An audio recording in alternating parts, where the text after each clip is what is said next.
y tengo que, no sé por qué me sacó de la presentación, entonces ahorita estoy retomando donde nos quedamos el día de ayer. Dejen ver si desde el otro celular se alcanza a ver.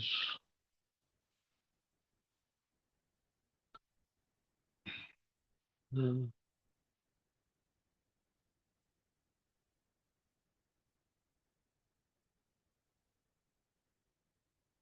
A ver.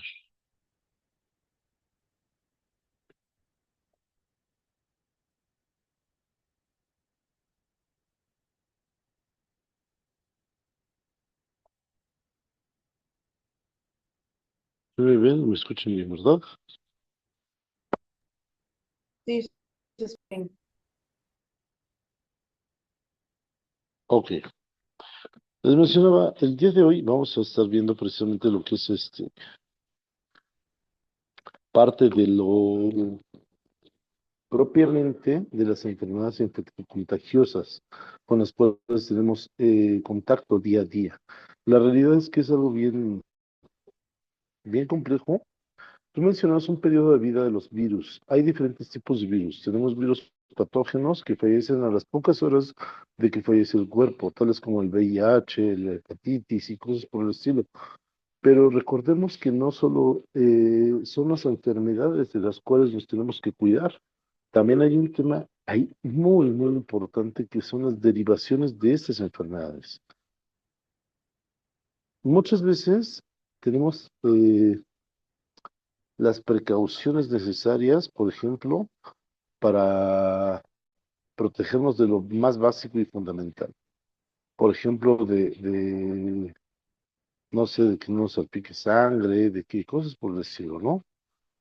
Pero lo que realmente llega a ser muy, muy perjudicial para el ser humano es, por ejemplo, en un choque séptico. Sí. En un choque séptico, esa sangre está totalmente contaminada. Y obviamente tenemos que cubrirnos de que no nos vayamos a salpicar, sobre todo si llegamos a tener una herida expuesta o cosas por el estilo. Pero, ¿qué pasa, por ejemplo, en un caso de VIH, como mencionó la compañera? El virus no me preocupa tanto porque va a fallecer a las pocas horas de que fallece la persona. Y los medios de contagio, pues, ¿qué te digo? El medio de contagio más importante, pues son diferentes factores, los cuales son desde la oscuridad, la temperatura y la humedad. Si no tenemos una condición de oscuridad, la temperatura tiene que oscilar entre los 35 y los 30, bueno, arriba de 35 grados para que pueda ser viable. Normalmente con el enfriamiento cadavérico, pues esta condición ya no se da. Y luego tenemos las condiciones de humedad. Tendrías que estar en contacto directamente con la sangre a una herida expuesta o inyectarte directamente sangre de una persona con VIH, lo cual ya pues, no es lógico, ¿no? De entrada. Pero la realidad de la situación, a ver, y ahí es donde viene una pregunta de vital importancia. ¿Es lo único de lo que nos debemos de cuidar de una persona con VIH o SIDA?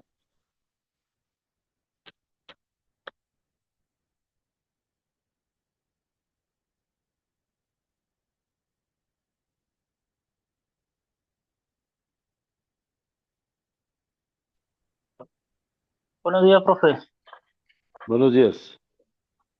Sí, claramente no es lo único de lo que se debe cuidar uno.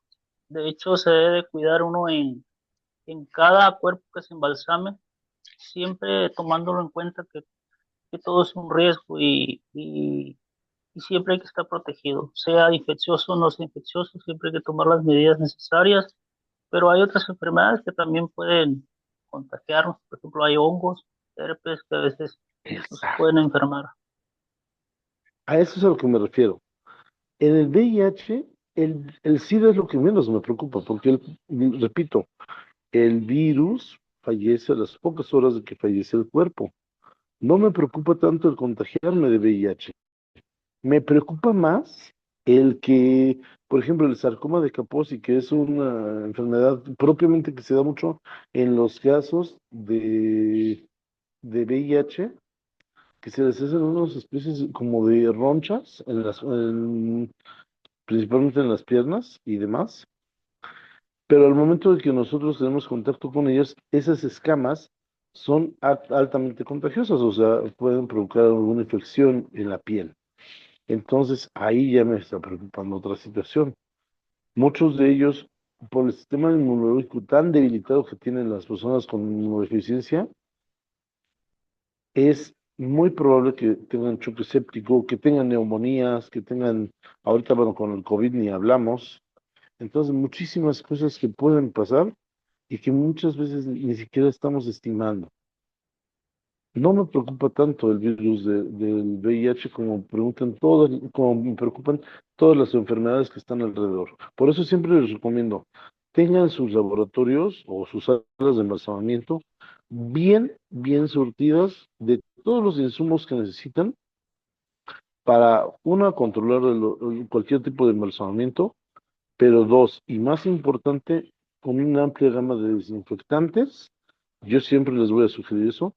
¿Por qué? Porque no saben a lo que están expuestos. Y, por ejemplo, puede ser un VIH que fallece dentro de las primeras 6 a 8 horas de que fallece la persona, o puede, y que muchas veces el cuerpo nos lo entrega muchísimo después de ese tiempo, o puede ser un bacilo de Koch en la tuberculosis. La tuberculosis como tal, el Mycobacterium tuberculare, fallece, o sea, ¿qué te digo? Unas 6 a 8 horas aproximadamente después de que fallece la persona. Y el cuerpo te lo van dando del hospital unas, por lo menos unas 4 a 8 horas después de que fallece. O sea, lo más seguro es que ya cuando llegue contigo el cuerpo ya esté la bacteria muriendo o demás. Pero el bacilo de Koch propiamente, que es eh, digamos, uno de los bichos que se aloja en los pulmones principalmente, ese permanece por días. Entonces, ¿cómo podemos cuidarnos de ese tipo de casos? O una meningitis. Y vamos a ir viendo el día de hoy precisamente esto, que es el manejo mortuorio y la bioseguridad. Esto es un tema menospreciado y de alto impacto en el sector funerario. Durante la pandemia, no sé si alguno de ustedes estuvo o involucrado directamente en los servicios funerarios de pandemia. Durante la pandemia empezamos a tener muchos controles respecto precisamente al manejo mortuorio, de cómo se tenía que llevar a cabo. Estuvimos intentando capacitarnos cuando no había nada al respecto. Entonces, pues la realidad de las cosas es que empezamos a inventar cosas y protocolos que muchas veces ni siquiera correspondían, ¿no? Sí, escucho por ahí que se repite mi voz. ¿Soy yo o es alguno de ustedes?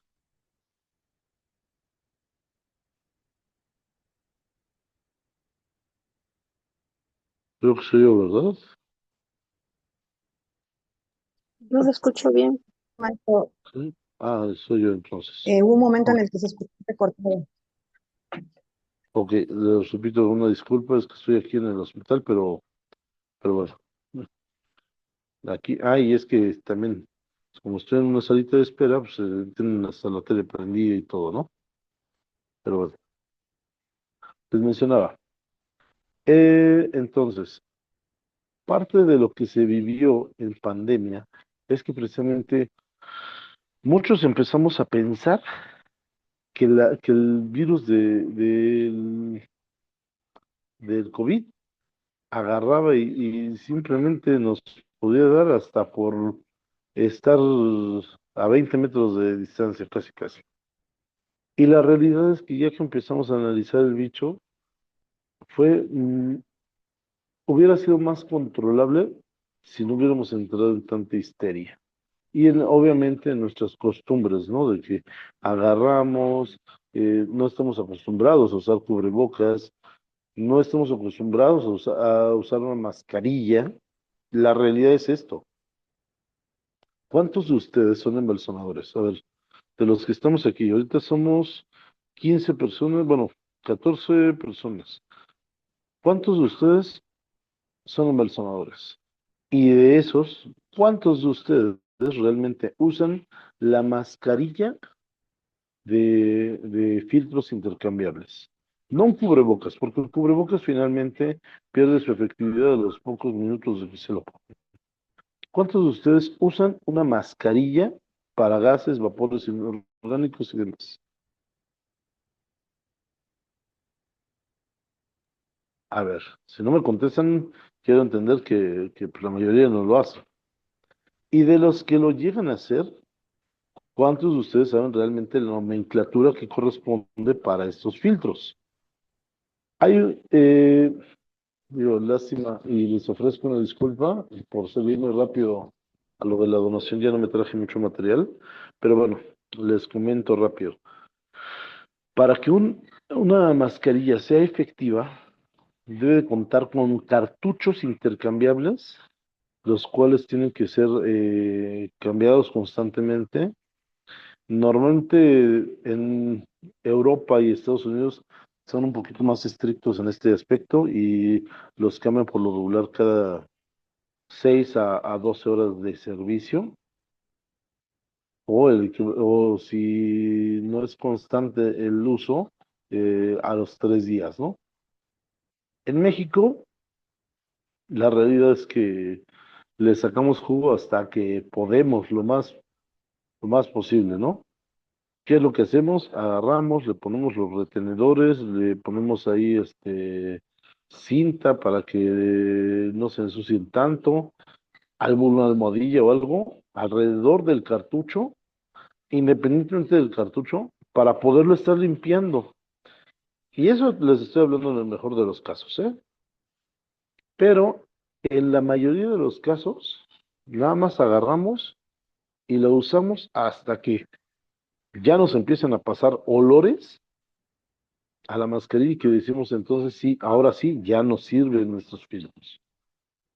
Y eso no debería de ser, o sea, ya cuando estás recibiendo los aromas, es porque ya el cartucho ya hace 3 casos que ya no debiste haberlo usado, o sea, ya no sirve. Si una mascarilla, cuando te la pones, alcanzas a percibir olores externos, ya esos filtros no sirven, hay que cambiarlos, ¿vale? Oiga, Porque pero los usamos como los calzones, hasta que ya no. exactamente, ese es el problema, ¿no? Muchas veces agarras y le sacas jugo hasta que ya da lo último. ¿Por qué? Porque seamos realistas. Los filtros, los cartuchos no son baratos. Cada filtro te viene costando, de la nomenclatura que es, ¿eh? Apúntenle por ahí, por favor, si es de la marca 3M, que es de lo mejorcito que hay, el cartucho tiene que ser la nomenclatura 6005, 6005 o 6006, que es para múltiples vapores orgánicos, ¿vale? 6005 o 6006. Si ustedes tienen los filtros 6001, sí les van a funcionar para vapores orgánicos, pero no para aldehídos, no para ciertos componentes que hay muchas veces en el laboratorio. No es suficiente. Pero no quiere decir que no sirvan, simplemente no es un propósito esencial, ¿vale? La nomenclatura que deberíamos de estar usando es la 6005, la 6005, ¿ok? Si no saben cómo se mide esto, revisen en una, a ver, déjenme, voy a tomar mi otro teléfono para buscarle aquí. Cartuchos, cartuchos para más y ya 3M. Y dice aquí 6005.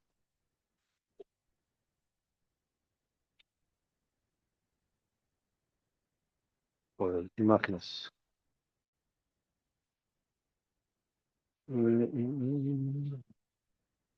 Bueno, a ver, aquí tenemos una imagen, no sé si la alcanzan a ver.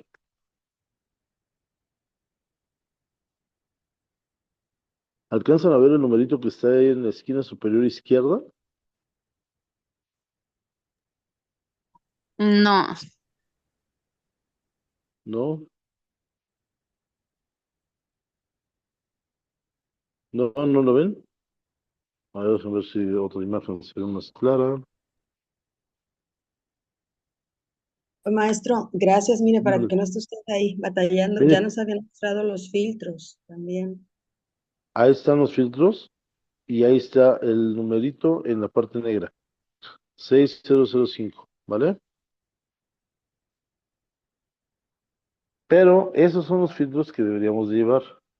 Ahora, normalmente esto debe ser principalmente, no les voy a decir que durante todo el proceso los usen porque muchos no, si no están acostumbrados no los van a poder llevar. O sea, la verdad es que sí te dificulta un poquito el respirar con ellos.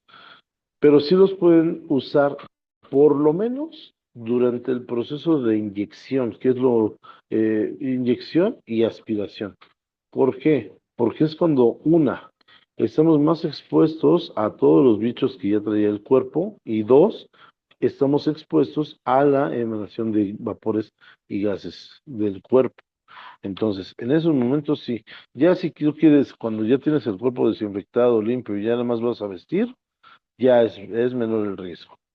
Ahora, lo que les mencionaba de los desinfectantes, en la desinfección primaria y demás, eso es de suma importancia para poder manejar adecuadamente el cuerpo. El formaldehído entra hasta incluso por la piel, así es que por favor usen bata de manga larga de preferencia. El uniforme quirúrgico es eso, un uniforme, pero jamás van a ver a un médico, por ejemplo, operando con bata, una bata de esas blancas, no. El cirujano usa su bata de cirujano propiamente para atender a un paciente, ¿vale? Y la bata blanca, pues es nada más parte de su uniforme, ¿ok? Igual nosotros. El uniforme quirúrgico es nada más un uniforme, el cual, niños, vaya, va a auxiliarnos para estar en un laboratorio, para ciertas actividades, pero no es con lo que debemos de estar haciendo nuestro trabajo. Lo principal es usar una bata, si quieren usarla de tela, pues la verdad es que va a ser mucho más lavable. Si quieren usarla desechable, pues bueno, no son caras, la verdad es que les cuestan unos 20 pesos, cuando mucho unos 40 pesos, y eso de las americanas. Así es que no es algo tan costoso, pero que sí es muy funcional, ¿vale? En cuestiones de bioseguridad, el uniforme mínimo, digo, esto es algo que creo que ni siquiera se los debería de estar mencionando, pero siempre hay que usar guantes. Eso es algo obvio. El punto es qué tipo de guantes van a usar. Muchas veces utilizamos los guantes estos de látex que nos venden en la farmacia y realmente esos, cuando se retiran los guantes, les quedan oliendo, no se diga si hacen un caso de putrefacción. Les quedan oliendo las manos al cuerpo, a putrefacción, horrible. Y se rompen con una facilidad, bueno, tremenda, ¿vale? En la medida de lo posible, traten siempre de usar guante de nitrilo. Nitrilo. Si es americano, mucho mejor, ¿eh? Pero sí, el guante de látex, el microporo que tienen es muchísimo más grande y la realidad es que no es lo ideal, ¿ok? Esos son guantes para exploración y demás. Su tiempo de uso es muy corto, ¿ok? Los lentes de bioseguridad. Esto muchas veces no lo tomamos en cuenta. La realidad es que las personas que usamos lentes comúnmente pues ya pensamos que ya con esto ya la armamos, ¿no? Ya lo hicimos, ya no hay necesidad de más. Sin embargo, siempre es necesario protegernos los ojos. Es un medio de acceso directamente a nuestro torrente sanguíneo. Imagínense si una gota de sangre cae y nos salpica directamente en los ojos, pues el riesgo tan grande que podemos correr.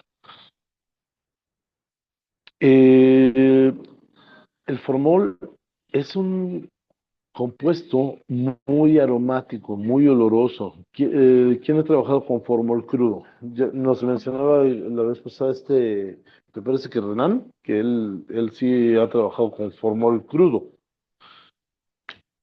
¿Alguien más de los que está aquí ha trabajado con este compuesto así directamente?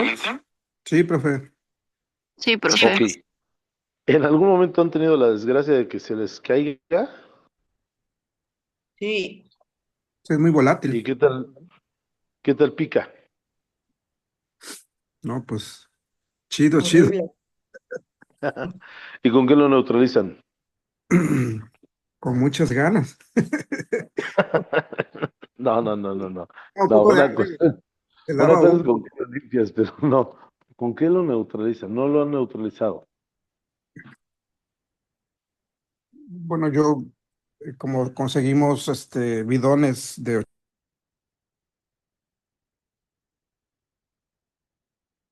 Te perdí. lo vaciamos a pequeños. Te perdí. Te escuché en lo de los bidones, pero no te escuché lo demás. Sí, los bidones que un proveedor, un viajero viene haciendo bidones, son de 80 litros, y luego los envasamos en botes pequeños.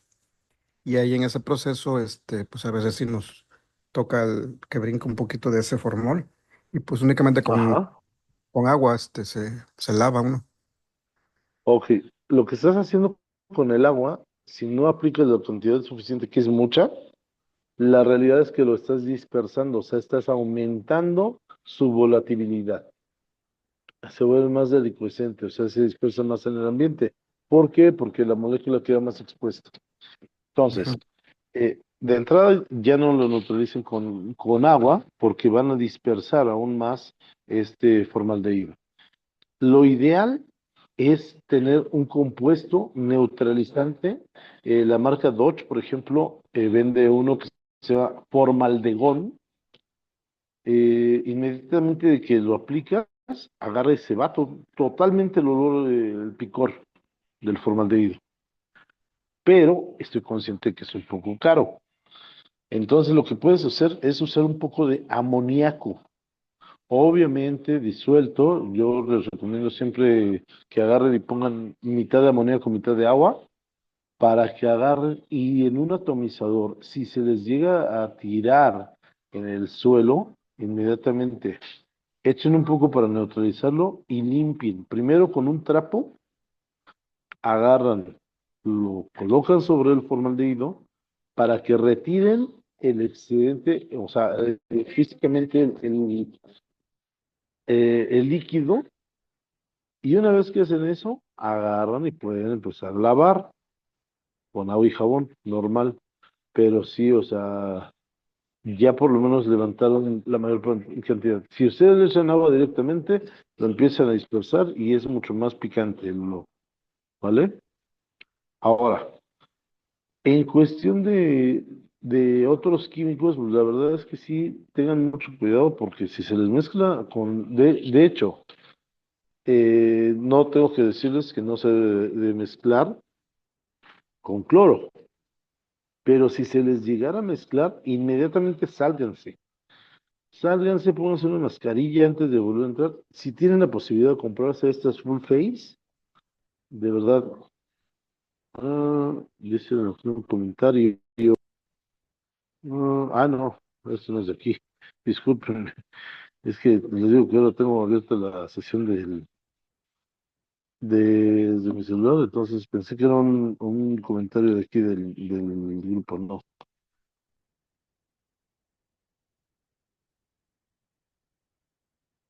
Muy bien, los bocas de los simples, sí.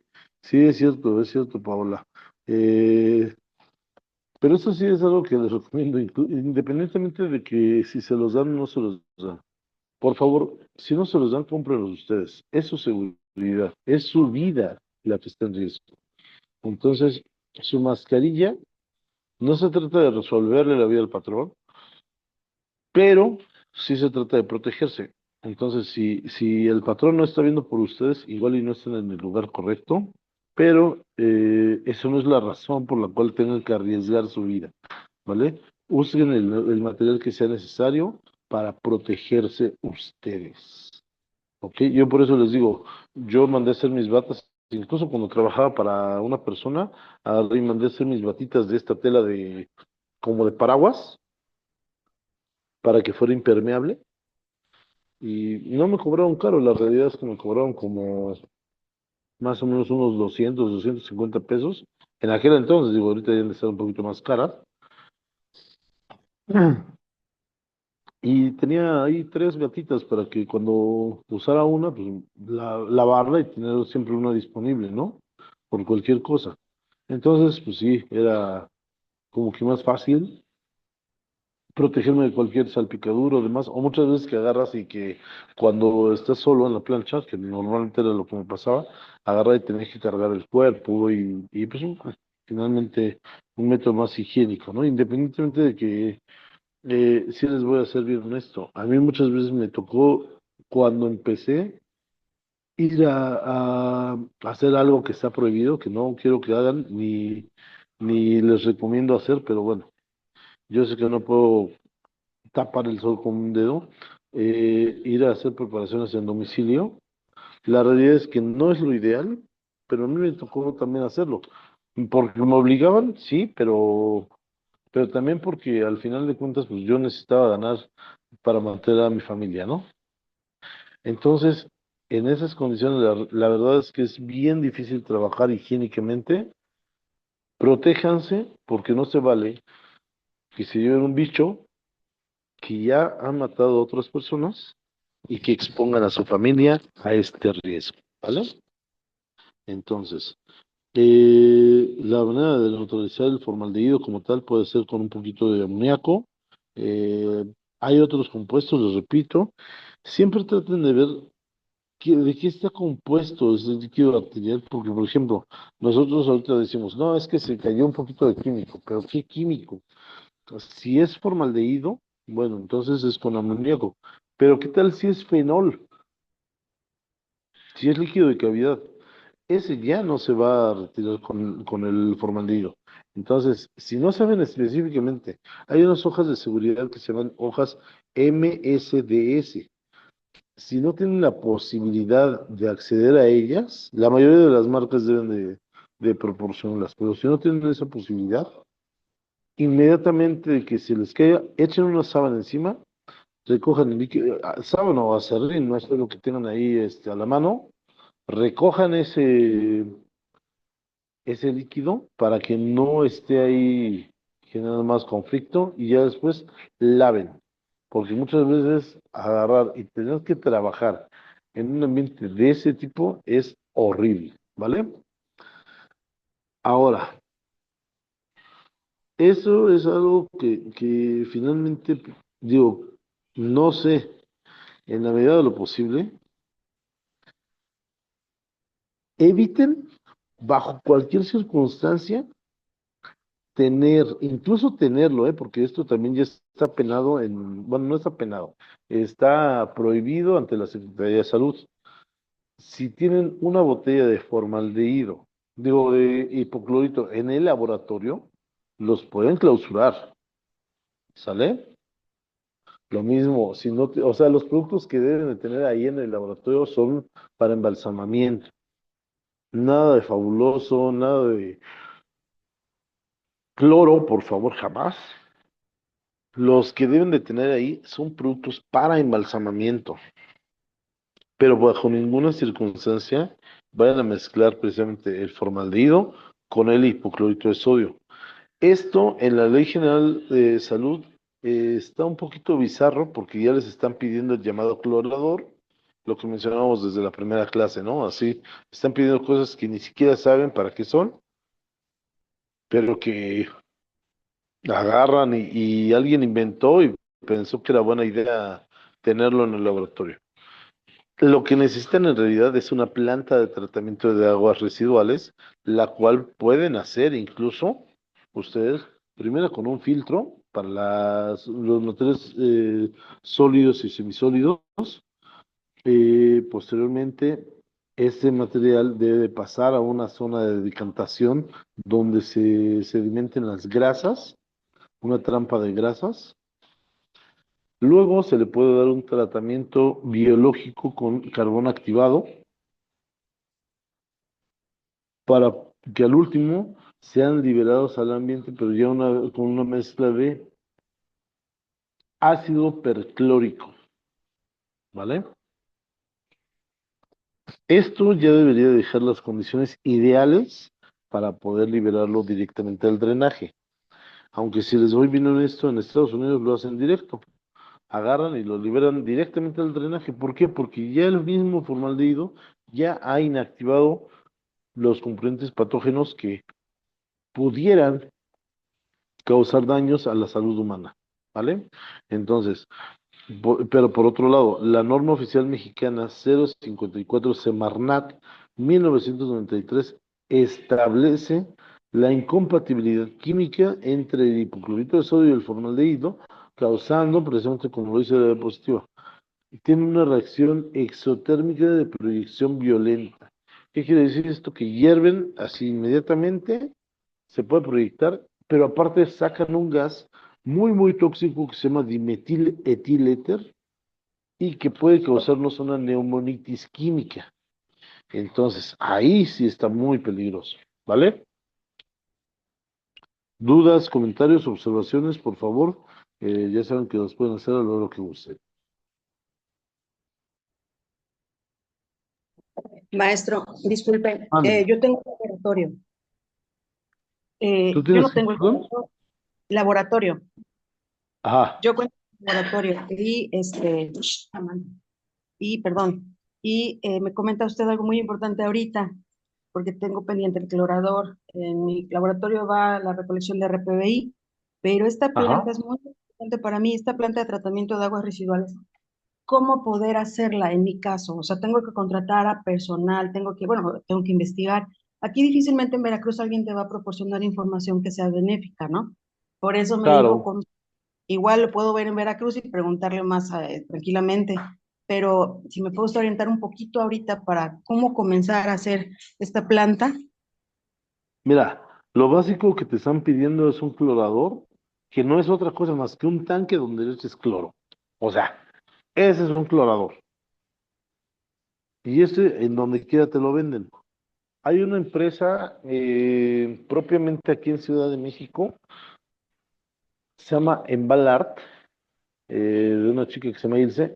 Ella hace una especie de clorador, digámoslo así, donde puedes verter incluso los canopos con sangre y todo. Y estos tienen ahí mismo una coladera, que si tú le pones una malla, así como esta de media, o sea, un tipo de ese tipo de malla, para que filtre los sólidos y semisólidos, te va a ayudar muchísimo para que una vez que ya están ahí adentro, pues tú puedas agregar lo que te estén pidiendo.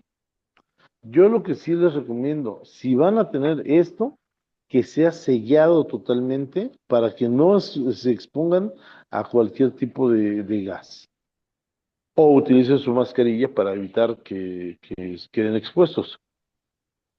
Pero si apenas la van a hacer, pueden utilizar uno de estos, hay como unos tinacos grandes y pueden hacerlo por secciones. Eh, bueno, estos tinacos, bueno, los vi en Mexicali. Era un tinaco transparente que usan como para, eh, sí, no recuerdo exactamente su nombre, pero eran unos tinacos translúcidos, no eran transparentes, eran translúcidos, en los cuales se veía cómo se depositaba el agua. Y le pusieron ahí unas secciones con acrílico. En la primera sección caía la sangre, bueno, caían los desechos, y tenían ahí un murito que iba decantándolos, digámoslo así, cuando se llenaba al siguiente nivel. Y el siguiente nivel tenían precisamente una malla como de carbono activado para poder ahí retirar cualquier tipo de cosa que estuviera. Y posteriormente ya iba a un depósito, ya el depósito mayor, digámoslo así, donde ya se le daba el tratamiento adecuado para esto. ¿Vale? En la primera sección, entonces, era para la trampa de grasa, la cual también tenía una especie de contenedor que se sacaba y ya se retiraba en RPBI la grasa. Luego, posteriormente, seguía el filtro este, que era una malla con carbono activado. El carbono activado lo puedes comprar en muchos lugares, ahí, incluso por internet lo puedes conseguir. Y ya posteriormente en el depósito ya caía y ya le podías poner ácido perclórico. El ácido perclórico es un componente que sustituye al cloro. Y si no tienes este componente, puedes usar bicarbonato de sodio, que al final de cuentas también pueden activar los componentes del formaldehído. ¿Vale? Ok, maestro. Ahora, si no tienes esta posibilidad de tú hacerlo, pues, y lo vas a hacer nada más por cumplimiento con la norma. Lo más económico, consíguete un garrafón de estos de 80 litros, agarras, lo pones acostado, por la entrada que está de la toma normal le conectas el tubo de entrada propiamente de la plancha, conectas, bien que quede totalmente sellado. Del otro lado, pero en la parte de abajo le vas a hacer con un tubo bien conectado, una salida para que precisamente por ahí puedas descargarlo directamente al drenaje y agarras y le pones ahí la conexión, digámoslo así, para que cuando todo lo que caiga de la plancha y de lo que tú vas a verter por ahí llegue al garrafón, le pones una llave de paso, se queda ahí y ahora sí que por la misma inmersión del agua y demás, agarre y tenga ese movimiento con tantito, ahora sí que lo vas a poner a funcionar cuando estén las autoridades con cloro, para que se le dé este mantenimiento. Pero nada más es por cumplimiento con la norma. La realidad es que no es lo indicado, pero pues, si te lo están pidiendo, pues bueno, puedes hacerlo así, pero no es lo indicado, repito. Lo indicado sería darle un tratamiento. Hubo un compañero que hasta le puso un motor, ahí una propela, para que empezara a girar y mezclar el cloro con los desechos.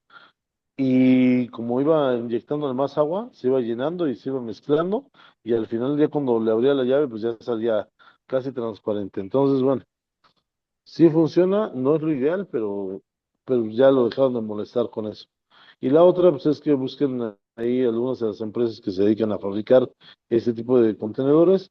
Más o menos el precio de esta chica es como de aproximadamente como de 22,000 pesos el clorador. Entonces, bueno, si también creen importante hacer esta aportación, pues adelante, lo pueden hacer, ¿vale?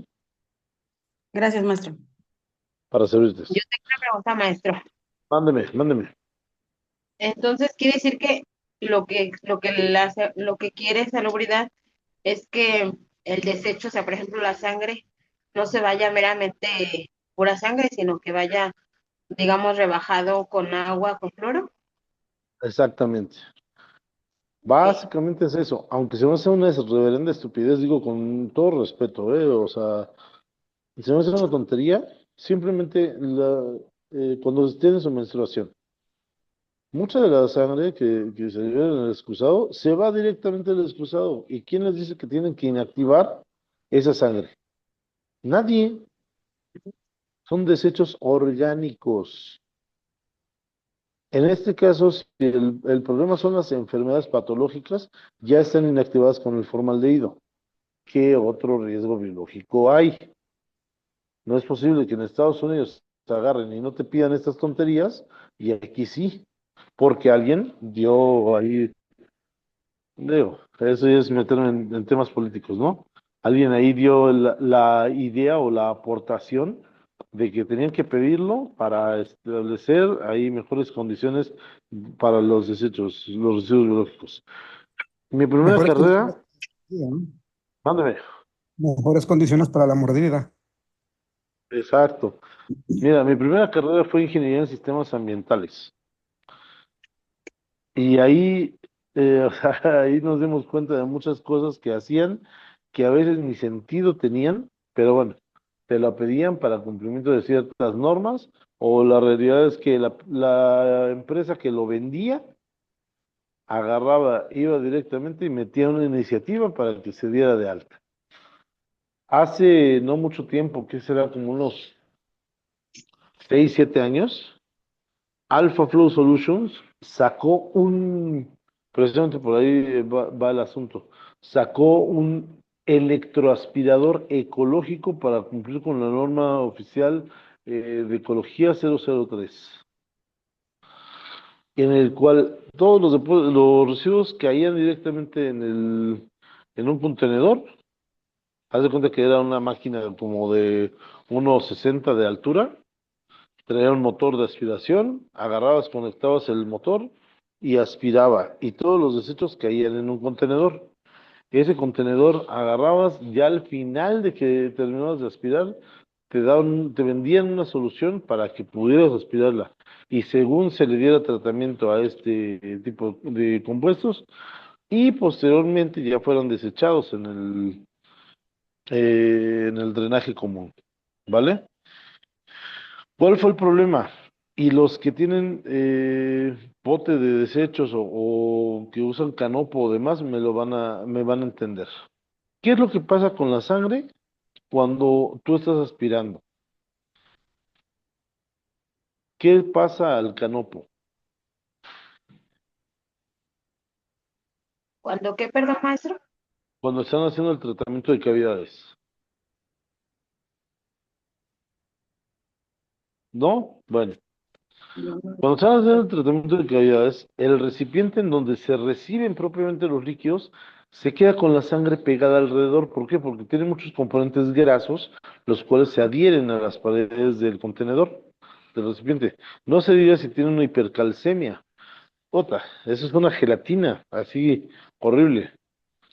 Entonces empezó a generar eso, que precisamente alrededor pues no tenía cómo limpiarse ese contenedor y se empezaba a saturar. Entonces ya después tenía que irle a dar mantenimiento para lavar, digámoslo así, por dentro de este tanque y de esa manera poder volver a utilizarlo. Entonces, ese fue el problema por el cual este electroaspirador no se llevó, digámoslo así, no pudo ser bien comercializado. ¿Iban a decir algo, Golpe? No, profe. Vale. Los riesgos evidentes del formol son muy latentes. Yo por eso siempre les digo, utilicen soluciones ya estabilizadas. Ya estabilizadas no me refiero a que tengan que ser de marca americana, o sea, simplemente las marcas nacionales ya tienen una estabilización, pero ya no es formol crudo. El formol crudo es muy, muy agresivo, sobre todo con ustedes.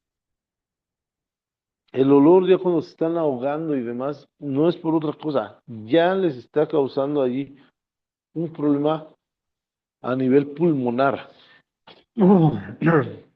Pueden acabar con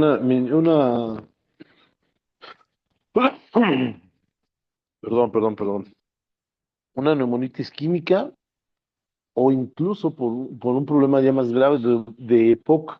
Entonces tengan mucho cuidado con el uso del formol crudo. Independientemente de todas las consideraciones para el cuerpo de metahemoglobina y demás, es muy riesgoso para ustedes, puede ser cancerígeno incluso, entonces no creo, sinceramente, que valga la pena, ¿ok? Sus efectos tóxicos, la verdad es que esto yo les voy a hablar desde mi experiencia, porque es algo que yo ya sufro a partir de que empecé a trabajar con esto hace 15 años. Yo actualmente ya soy hipertenso, porque al final de cuentas el ritmo de vida que llevamos de dormir 2, 3 horas no nos permite como que descansar apropiadamente, entonces se me generó un problema de hipertensión. A ver, aquí creo que ya le encontré el modo porque yo hablo mucho con las manos y la verdad es que así siento que no platico bien. Entonces, yo ya sufro problemas de hipertensión, número uno. Número dos, en las manos, muchas veces no tengo un control adecuado, si tengo un cierto grado de torpeza, porque o aprieto mucho o aprieto muy poco. No tengo esta sensibilidad. Aparte de que yo, por ejemplo, hay veces que estoy calentando unas tortillas o algo y las agarro de la mano y no me quema. Bueno, o no siento demasiado el calor más bien. Porque ya cuando veo, pues sí, sí, ya traigo hasta, una vez hasta traía una ampolla ahí de que me había quemado y no me di cuenta, ¿no? Porque uno pierde sensibilidad al dolor. Entonces, esos son efectos tóxicos, propiamente por el trabajo con el formaldehído. Anteriormente, yo les enseñé un video de cuando trabajaba en esto y nos daban guantes de cocina. ¿Esos son los apropiados para trabajar?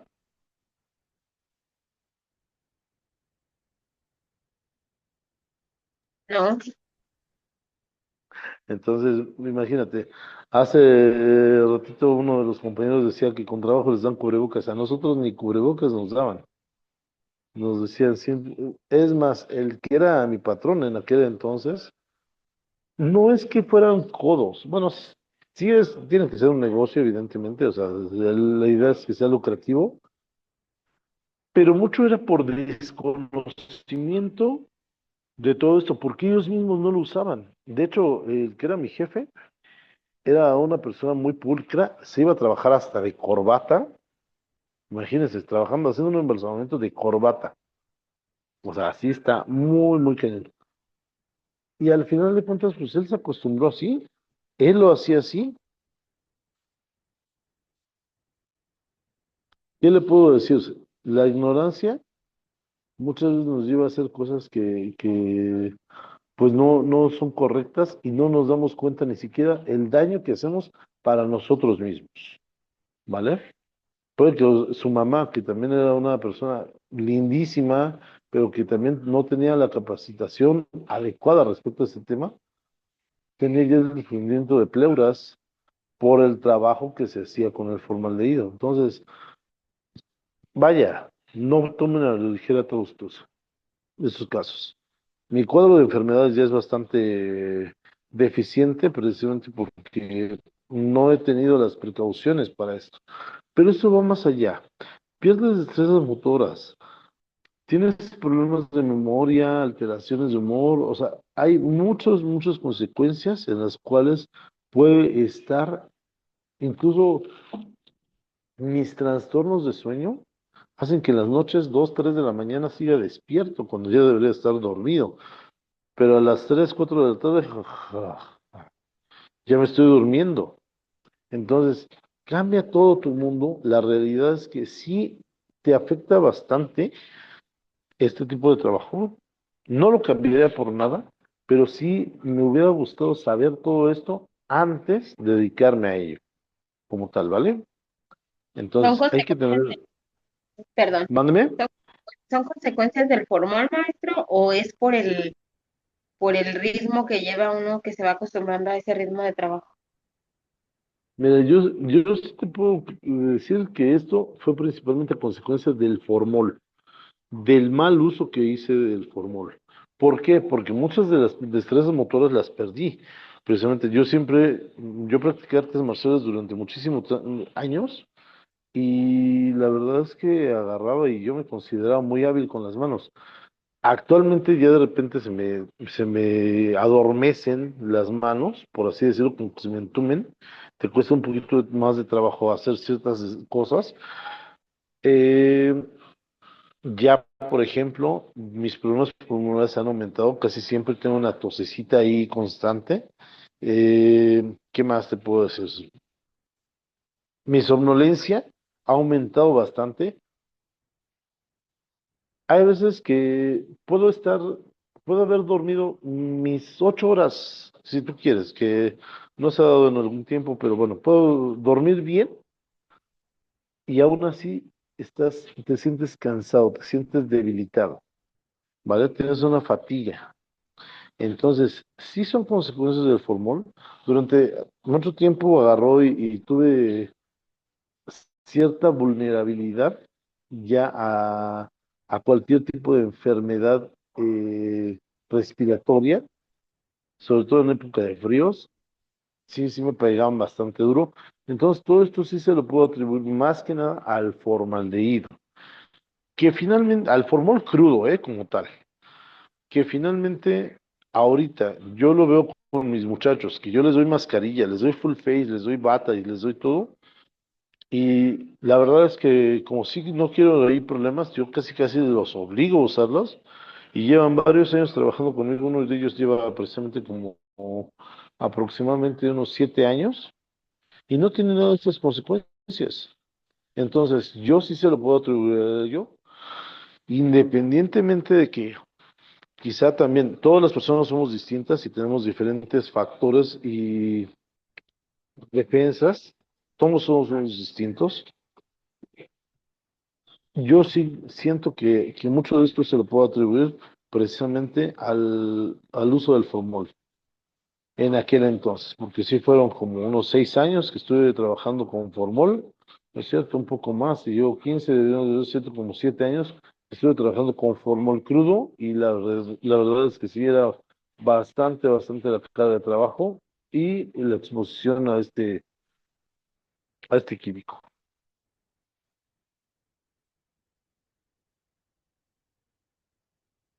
En el embarazo, bueno, sobra decirles que traten de no llevar a cabo un embarazo mientras estén haciendo el embalsamamiento, ¿no? Porque al final una compañera agarró y experimentó muchos problemas para poderse embarazar. Él ya era madre, ya de tener una niña, y se casó de nuevo y quería tener una familia, ¿no?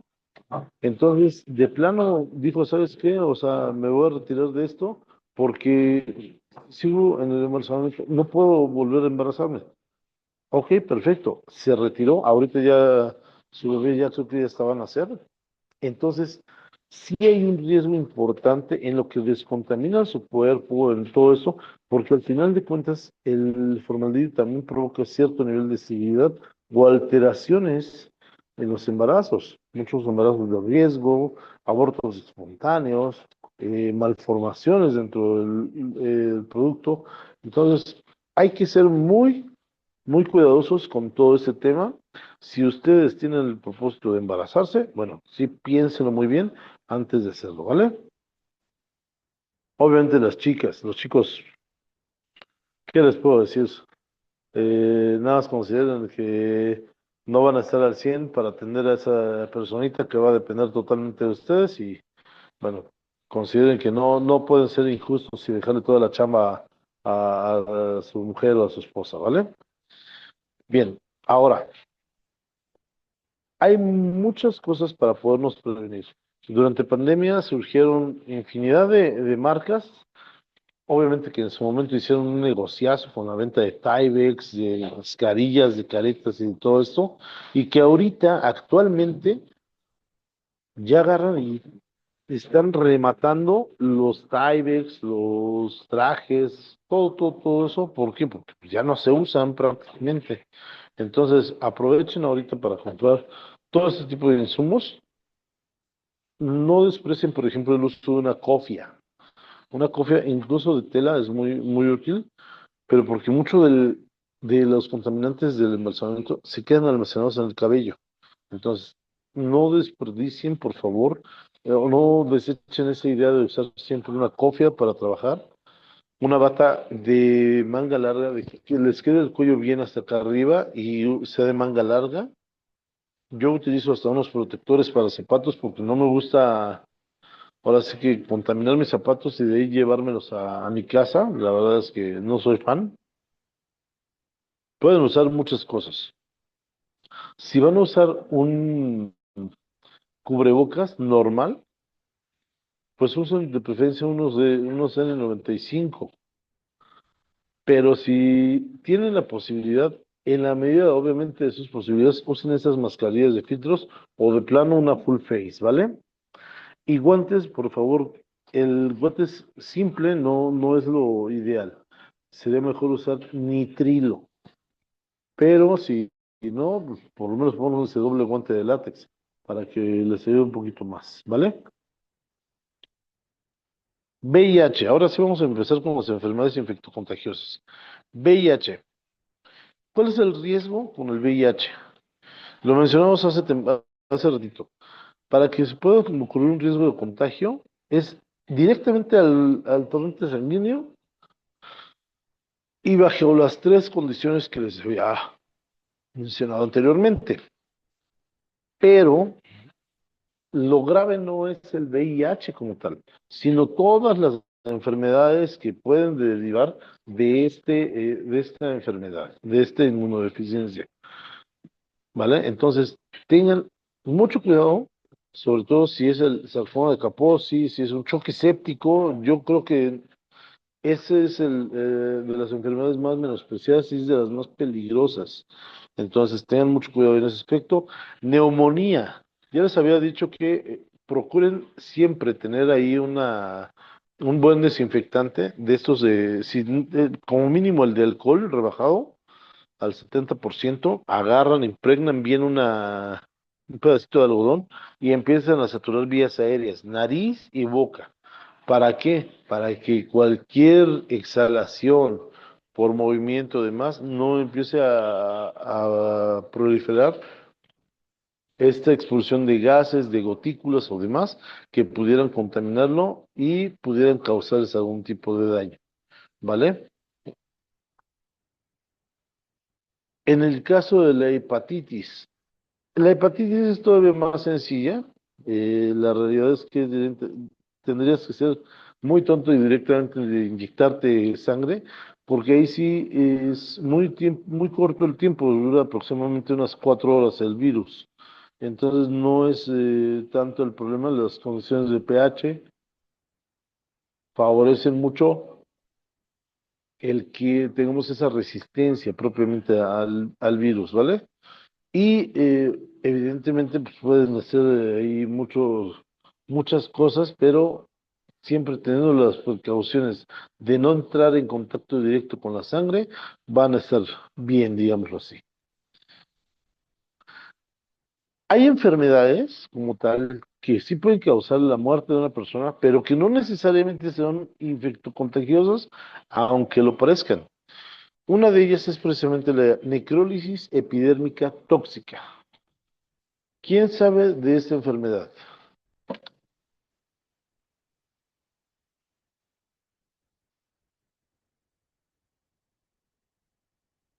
¿No, nadie?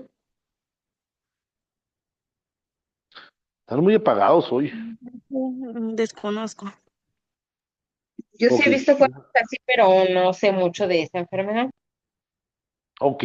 La necrólisis es una enfermedad, es como una alergia muy extrema a ciertos medicamentos, la cual causa desprendimiento de la piel, causa que se vea bastante complejo, pero en realidad no es infectocontagiosa. Es una condición de alergia, propiamente de alergia hacia precisamente la piel, principalmente, ¿vale?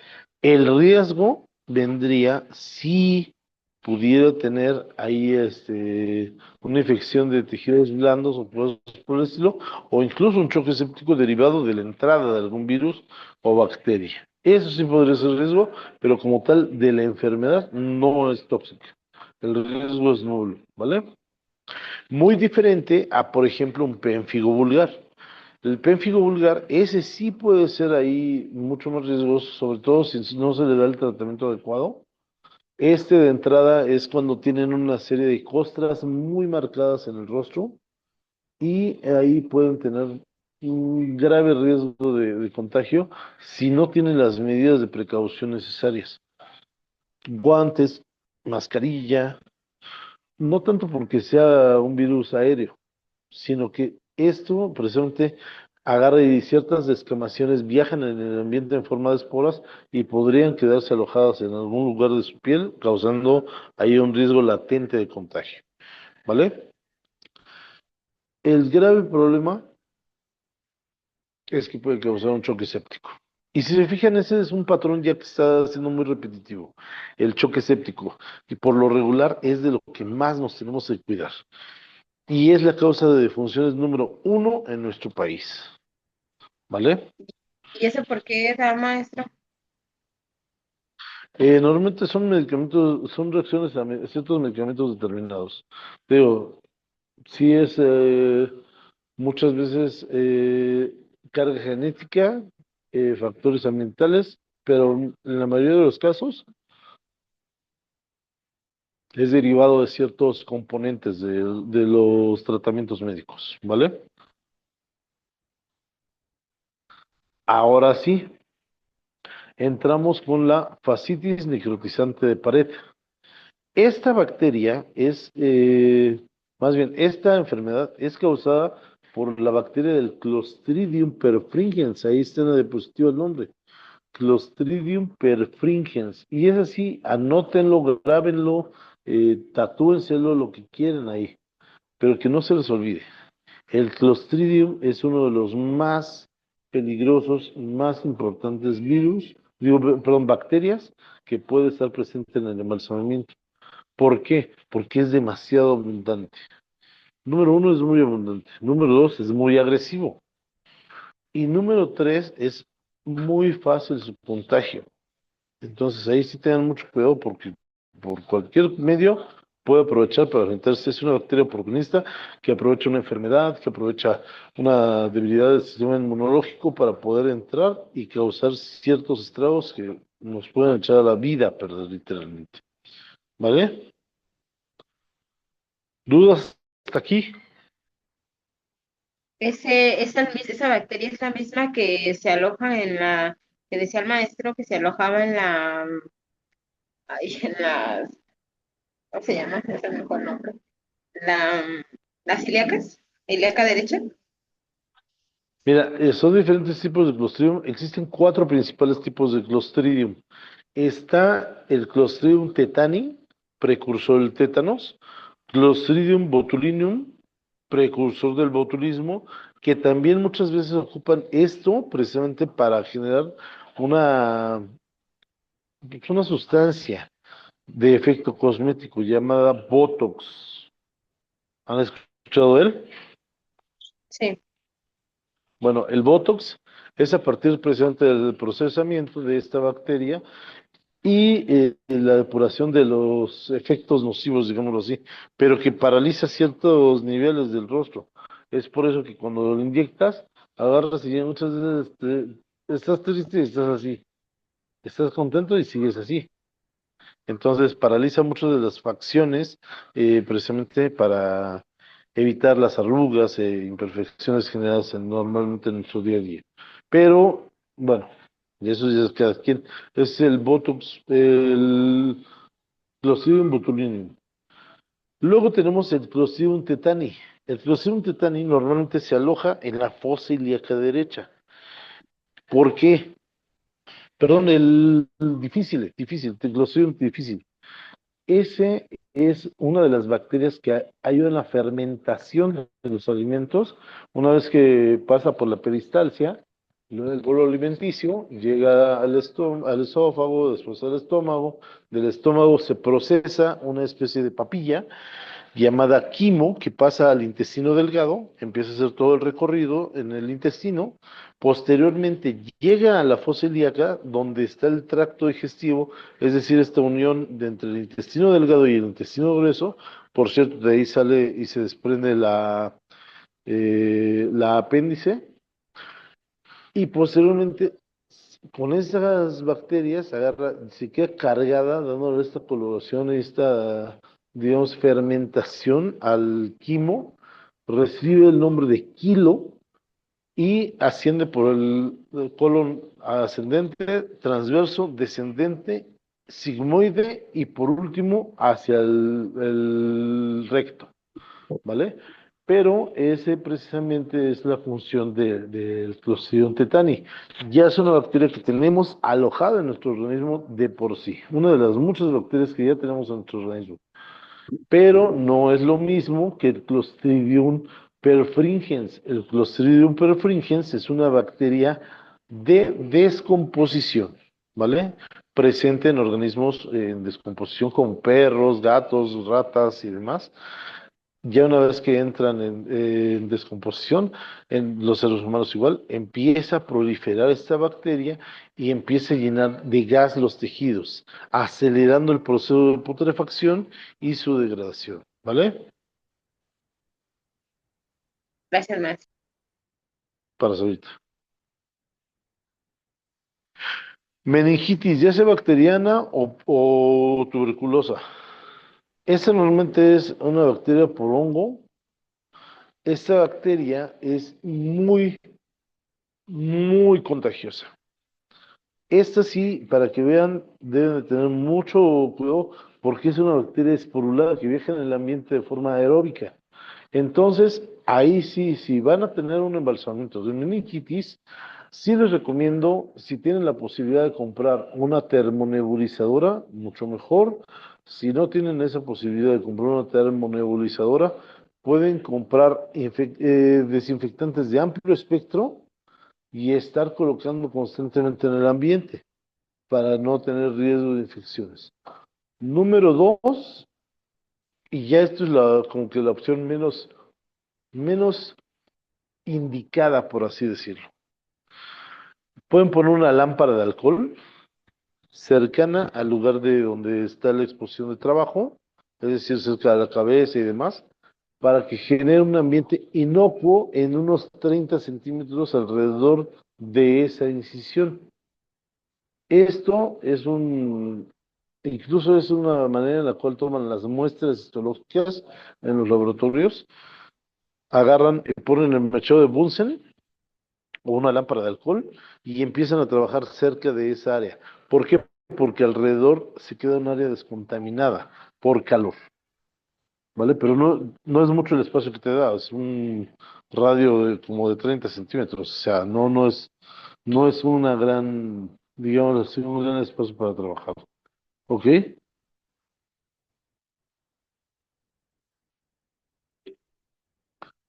Tipos de bacterias. Y aquí otra vez les voy a quedar mal con esto porque no corre la... Ay, ¿qué pasó aquí? Espérame. Se me regresó, no sé por qué.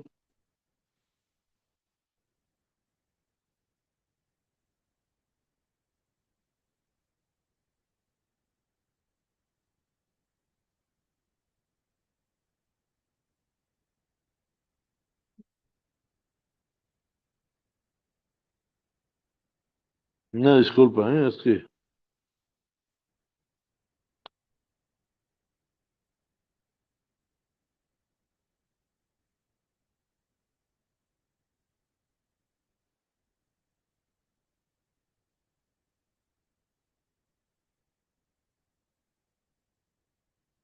¿Qué pasa? Sí, vamos re bien.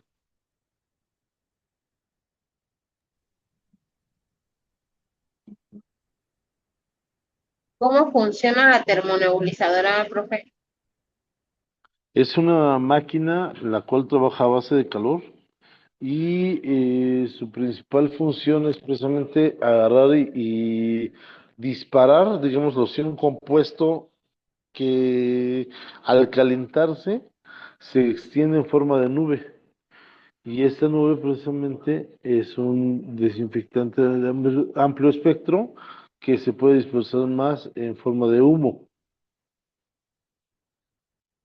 Listo. Entonces está Entonces, soltando esa nube ¿manda? constantemente mientras está soltando constantemente esa nube mientras estamos trabajando con ese cuerpo. Así es. De hecho, la nebulizadora normalmente trabaja con un tanque de gas. Calienta este gas una espiral por donde pasa el líquido y lo que sale es el mismo descontaminante, pero ya caliente, en un humo. Ese humo invade pues, todo el espacio y te va a permitir tener una desinfección total del espacio. ¿Ok? Gracias. Les decía que aquí traía un video que no les voy a poder poner ahorita porque no está en mi computadora y así no me da. Ay, para que vieran cómo se ve el gas en tejidos, pero bueno, se los voy a tener que enseñar directamente en una diapositiva. Alcanzan a ver ahí en la diapositiva cómo la señora está totalmente hinchada por el gas.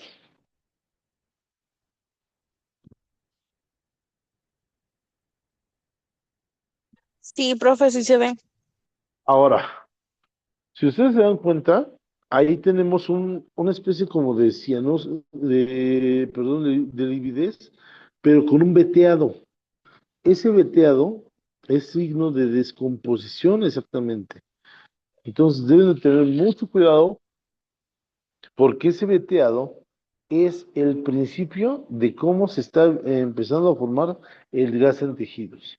En este caso, ya el gas de tejidos está declarado totalmente en el área del rostro, pero cuando se va a declarar también en el cuerpo, bueno, se empieza a ver de esta coloración. La persona no llevaba más que 6 horas de fallecida y así se vio, o sea, ya se veía así toda hinchada. Imagínense al día siguiente, y obviamente el cuerpo ya empezó a oler fétido. Imagínense cómo se vería si nosotros dejamos 24 horas que siga todo este proceso de evolución del Clostridium. Hubiera estado fatal, terrible. Sin embargo, sí nos enfrentamos con ciertos riesgos. Y número uno, y para mí de los más importantes, es que genera demasiada coagulación. Las bulas que generan estas ampollas es parte del proceso, pero en especial la, la descomposición que se genera a raíz de este gas es muy acelerada. Al grado de que les digo, en 24 horas pueden poner un cuerpo en total descomposición, o sea, está grave el asunto.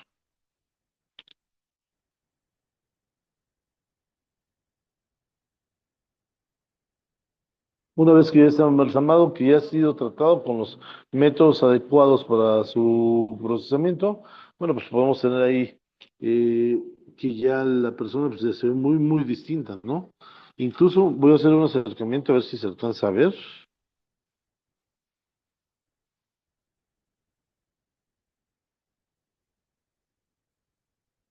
Sí se ve, ¿verdad? Sí, profe. Ok. Aquí vean cómo esta mancha, a ver, déjenme ver si puedo pintarla aquí. No lo quiero mover mucho porque de repente, no,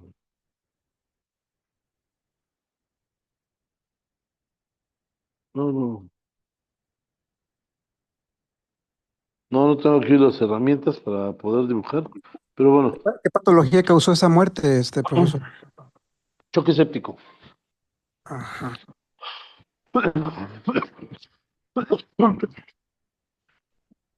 Un choque séptico agarra y les digo, muchas veces las bacterias que están alojadas ahí en las salas de patología, pues pueden aprovechar y reforzar las bacterias ya existentes, haciendo una proliferación muy intensa en todo esto, ¿vale? Entonces, si ustedes alcanzan a apreciar el lado derecho del rostro, tiene una especie de mancha rojiza. Y del otro lado, pues se alcanza a ver igual, ¿vale? Es parte de su lunarcito rojo, ¿vale? Pero para que vean que es el mismo cuerpo.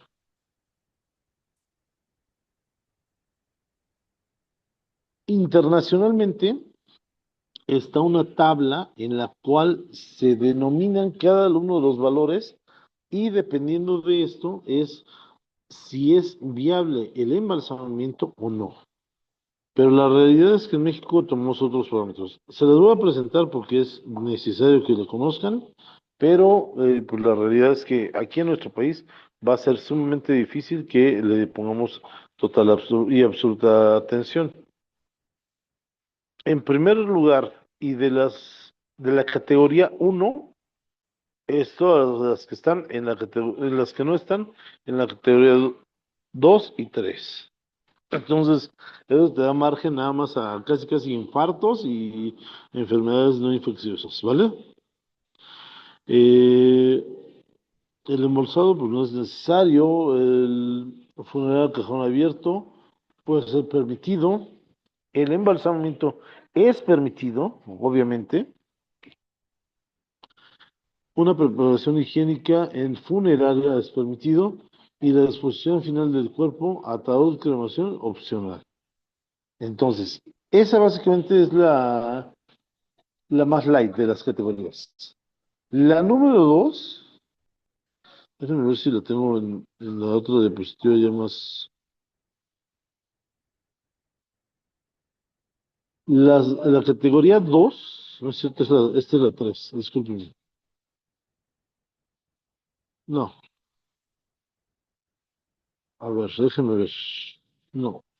Categoría 2, ahí ya tenemos enfermedades ya mucho más severas. VIH, hepatitis C, Creutzfeldt-Jakob, que es la enfermedad de las vacas locas, SARS, influenza aviar e influenza porcina. Ahí ya, como tal, se permite la velación, pero no se permite como tal el embalsamamiento. La razón, la realidad es que internacionalmente no lo entiendo y sí les voy a ser bien honesto. El embalsamamiento es un método de desinfección y no solo de preservación, en los cuales nos deberían de permitir desinfectar totalmente el cuerpo para cualquier tipo de enfermedad. Sin embargo, en ese documento oficial de internacional, pues no se permite el embalsamamiento en este tipo de casos, ¿vale? Lo mismo, la preparación enfermera, pues no es aconsejada. Y la disposición final del servicio, pues no es obligatoriamente una cremación, pero sí es sugerida, ¿no?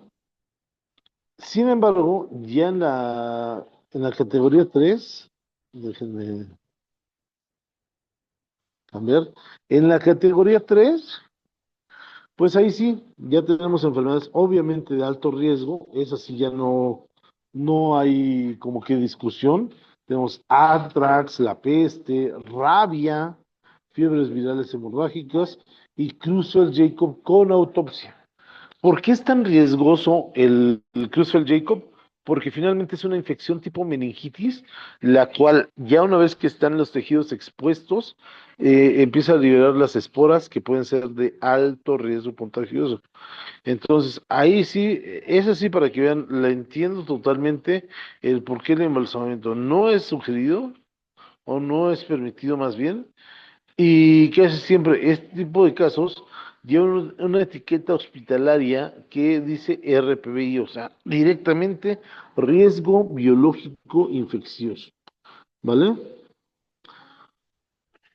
Ahí sí la cremación es básicamente la opción que te dejan para la despedida de tu ser querido, ¿ok?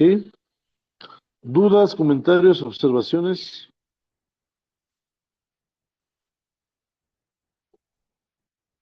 Obviamente, si no están en esas dos tablas, en la 2 y en la 3, están en la categoría uno, la cual comprende desde enfermedades autoinmunes como, no sé, lupus y demás, y enfermedades como cáncer, como, no sé, falla renal y cosas por el estilo, entran en esta categoría. Padecimientos como hipertensión arterial, diabetes y demás, o sea, todos estos sí entran en esta categoría, en la categoría número uno, que es la más light, la más sencilla, digámoslo así, pero internacionalmente se supone que hay cuerpos que no deberíamos estar haciendo. ¿Vale? Ahora sí. Espero que te tengan un poquito de despejado el cerebro, porque vamos a empezar a ver cómo se trata un cuerpo con descomposición desde el punto de vista químico, ¿vale? Y para esto necesitamos entender dos conceptos importantísimos. Número uno, presión, que es igual a fuerza de la inyección. Y número dos, flujo, que es igual a velocidad de la inyección, ¿vale? La presión interna de los vasos nos va a marcar precisamente una pauta para saber si estamos aplicando una correcta perfusión para que exista una mejor distribución o no. Es decir, si ustedes están teniendo o no la fuerza en la inyección para que circule y mueva toda la sangre estancada en el sistema circulatorio, ¿vale? Los que tienen máquina de inyección tienen que calibrarla por arriba de las 10 psi para que a la hora de que abrimos el flujo, pues esta baje. Hay tres presiones que se manejan en lo que es las máquinas de inyección. Una es la presión potencial, que es la que tú le pones al manómetro. Otra es la presión real, que es la que entra directamente al cuerpo. Y otra, la presión diferencial, que es como tal el cómo está entrando al cuerpo. Aquí hay algo bien, bien, bien importante. Nosotros no sabemos, a menos que haya algún médico aquí, que no sé si lo hay, pero bueno, no sabemos normalmente cómo sacar la presión en PSI, porque siempre la presión que nos dan está dada en milímetros de mercurio, ¿cierto o falso? ¿Quién sabe tomar signos vitales de aquí?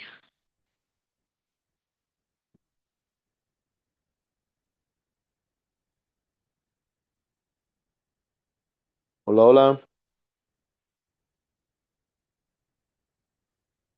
¿Sí me escuchan? Sí, profesor, sí lo escuchamos. Ok, ¿quién sabe tomar signos? ¿Nadie?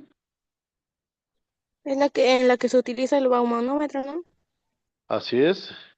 ¿Quién sabe sacar la presión? ¿Quién sabe tomar la presión? Pues ya ahorita con los aparatos es un poco más fácil, pero así a la antigüita no. ¿No? Ok, bueno. Vamos a ver con los aparatos entonces. ¿Cuál es la presión ideal de una persona sana, digámoslo así? Debería ser 120/80. Bueno, ya lo que me dices ya es híjole, una presión casi casi irreal, porque ya es muy difícil que se dé algo así. Pero bueno, vamos a ver si con esto sale. Lo ideal sí serían 120/80. Ya ahorita la realidad es que es un... ok. Mm. Lo ideal sería 120/80, si es cierto. Pero ya con todas las enfermedades, con todos los problemas y demás, la realidad es que la mayoría de las personas ya tienen una presión por encima de 120/80. Sin embargo, vamos a dejarlo en 120/80 para que no, ¿cómo se llama? Ay, aquí no sé qué pasó. Ok. Vamos a dejarlo para que no nos confundamos, ¿vale? Una vez que nosotros tenemos esta presión, vamos a hacer algo que en condiciones normales no se haría, que es tomar una presión lineal, porque esto está dado en milímetros de mercurio y nosotros la tenemos que convertir en PSI, ¿vale? Entonces, yo sé que ahorita no van a entender el por qué, si hay algún enfermero o una persona que sepa de medicina, mucho menos me va a dar la razón, pero háganme caso por el momento, porque explicarlo de manera física en cuanto a todo eso es un poquito complicado. Y menos si estamos a distancia. Esto tendría que estarse explicando con un pizarrón y considerando hasta la gravedad que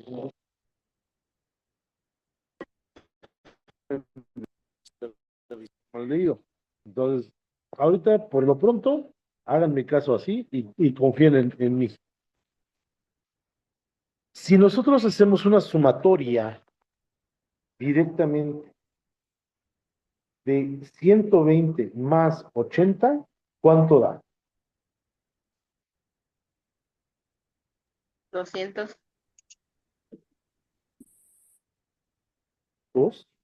Váyanse a Google, los que tengan su teléfono, que creo que son todos, porque la mayoría creo y presiento que me está viendo de esta manera, y van a irse a una parte, le van a poner ahí conversión de milímetros de mercurio, mmHg,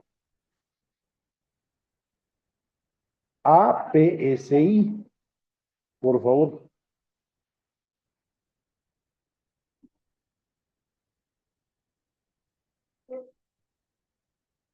Y van a ponerle esos 200 milímetros de mercurio, ¿cuántos PSI les da?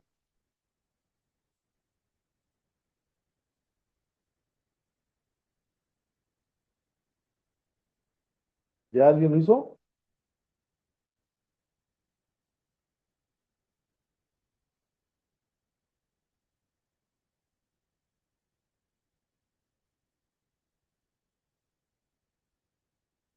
No, nadie lo pudo hacer.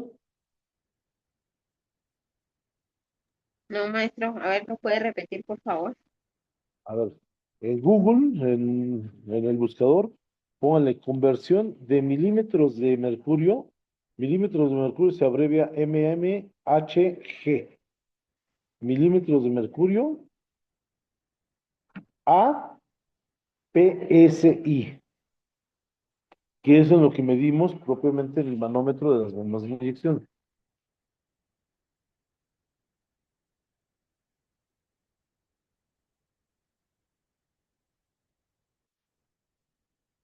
Me está arrojando el resultado en libras. ¿Eso está bien? Sí, sí, sí, libras de presión. Ah, ok, me da igual a 3.86. 3,86 es correcto. Ese 3,86 es la presión mínima de diferencial que nosotros debemos de tener para poder empezar a tener una circulación en nuestro cuerpo. ¿Por qué es esto? Ahora, y les explico de una vez aquí. Voy a tomar aquí la diapositiva, le voy a hacer aquí unos rayos, ¿vale? Pero no se vea tan mal. Aquí, si yo pongo una presión, este va de 5 en 5, aquí son 10, aquí son 20, no sé, ahí son 15, perdón. Buscando borro, ya está. Voy a ampliar un poquito la diapositiva para tener un poquito más de imagen, ¿vale? Ahí está. Ese es mi manómetro. Uno de ellos dice control de presión, el que tengo ahí a la vista, ¿vale? Y aquí me tiene una marquita de 10, de 20, de 30, de 40, de 50 y llego que es hasta el 60, ¿no? Hasta acá. ¿Ok? Si yo tengo aquí una presión más o menos, y esto es algo normal, yo la pongo casi siempre a 30 PSI. Al momento de que yo abro la llave de mi bomba de inyección y ya empiezo a dejar circular la solución hacia el cuerpo, esta presión va a descender. ¿Por qué? En algún momento ustedes han tenido una olla express, supongo, o han visto cómo funciona una olla express. Sí, Sí, Ok. ¿Por qué se oye, cuando ya se calienta, se oye que empieza a silbar.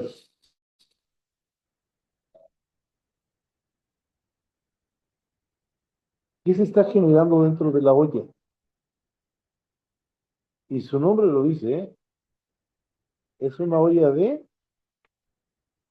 Es la presión. es una olla de presión, es correcto. Ahora les pongo el otro ejemplo. Ahí adentro, si yo la abro en ese momento, me explota, porque es demasiada la presión liberada. Pero ¿qué es lo que pasa si yo tengo un refresco medio agitado? No así completamente agitado. Medio agitado, el cual voy destapando poco a poco. ¿Qué es lo que pasa? Puede Sale, suceder- se avienta la espuma más despacio, pero se tira. pero si la abres muy despacito, se va bajando la presión, ¿cierto? Se va liberando poco a poco la presión.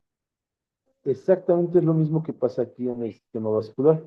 Cuando tú le abres la llave a la bomba de inyección y empiezas a dejar circular el líquido preservante a través del cuerpo, vas a ir liberando la presión de la bomba. Por tanto, esta aquí se va a... Si yo la tenía aquí en 30 psi y controlo bien tanto mi velocidad como mi flujo, este tiene que quedar en aproximadamente 25. Perdón, pero es que soy malo aquí para los números, ¿ok? Eso tiene que quedar aquí aproximadamente en 25. ¿Por qué razón? Porque yo cuando empiezo a liberar la presión de una manera controlada, la presión que yo le ponga va a ser 30. Esa va a ser mi presión potencial. Y una vez que yo le abra la llave, va a ser mi presión real.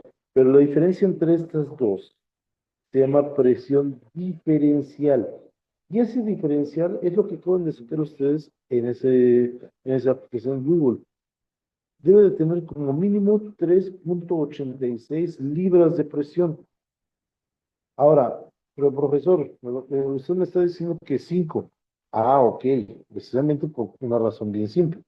Cuando nosotros tenemos una hipertensión, una presión muy alta en el sistema vascular, no dejamos de tener circulación, evidentemente, eso es algo obvio, pero tenemos esa capacidad todavía en los vasos de seguir funcionando, ¿vale? ¿Cuánto es una presión alta que pueda soportar el cuerpo humano? Que hayan escuchado, no, es que sí tenía bien alta la presión. La tenía, no sé, a 200 sobre 120 o algo por el estilo.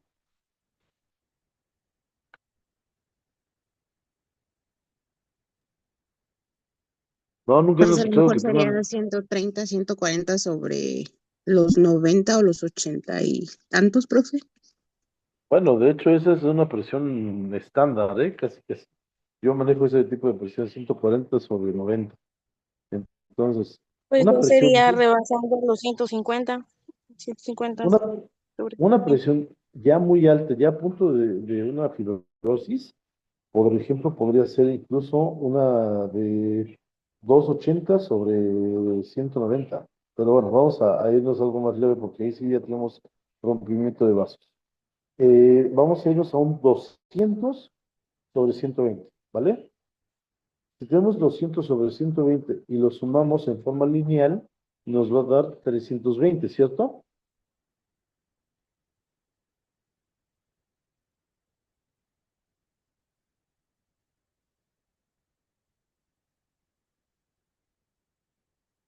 Hola, hola. Sí. Profe, Ok, mándame.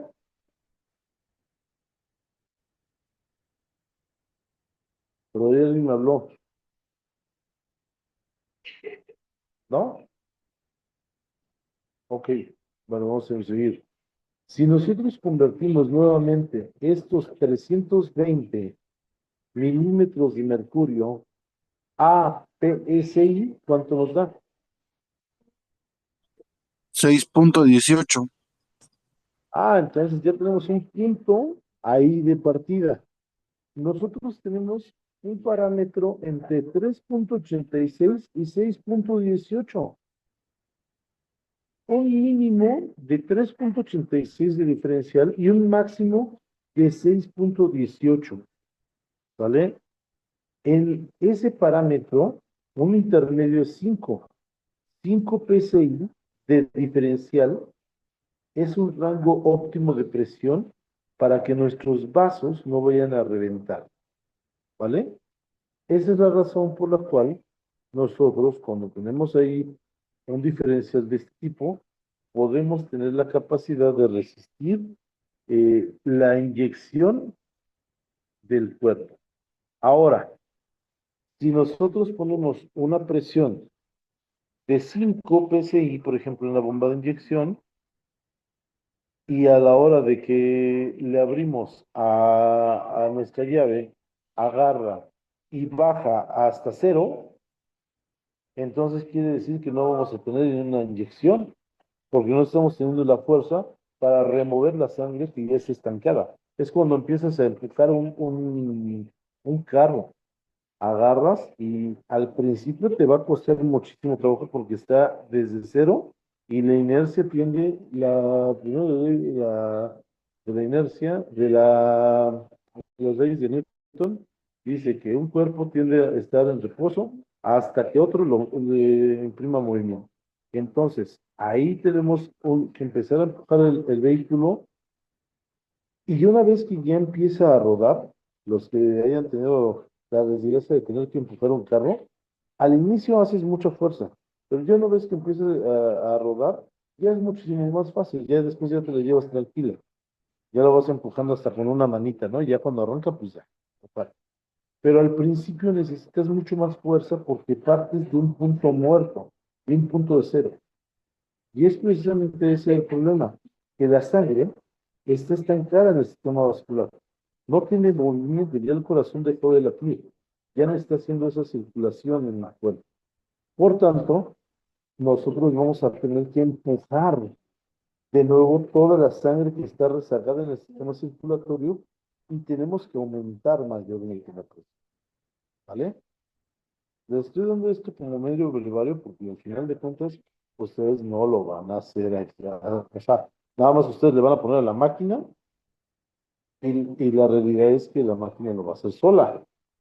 Pero para que entiendan por qué se hace todo esto y qué es lo que deben de cuidar. Si en algún momento ustedes ponen la máquina a 30 PSI y baja 25, quiere decir que están estableciendo una buena inyección. Punto.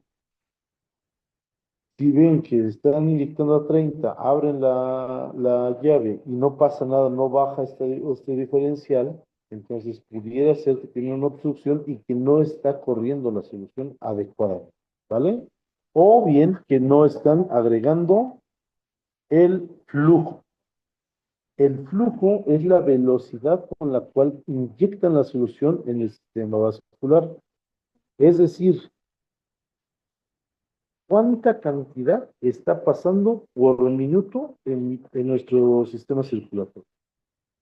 Para que se den una idea. De 0.5 a una onza son aproximadamente 30 mililitros, 27 a 30 mililitros, está saturando la red capilar. Un capilar tiene el grueso de tu cabello, ¿vale? Así que es algo muy delgado. Entre 1 y 2 onzas por minuto está saturando los capilares y ramificaciones pequeñas, es decir, pequeños vasos como los que tienes en la mano y en el rostro, ¿vale? Entre 2 y 4 onzas por minuto estás teniendo una inyección profunda, es decir, estás saturando todos los vasos sanguíneos que tenemos en todo el sistema circulatorio. Pero la ideal oscila entre las 4 y las 6 onzas por minuto, ¿vale? Esto es precisamente para que tengas un flujo ideal y una saturación de todo tu sistema circulatorio. Ahora, eso no quiere decir que si no tenemos un flujo entre 6 y 8 onzas por minuto, no sea correcto. La verdad es que está bien, es un buen flujo.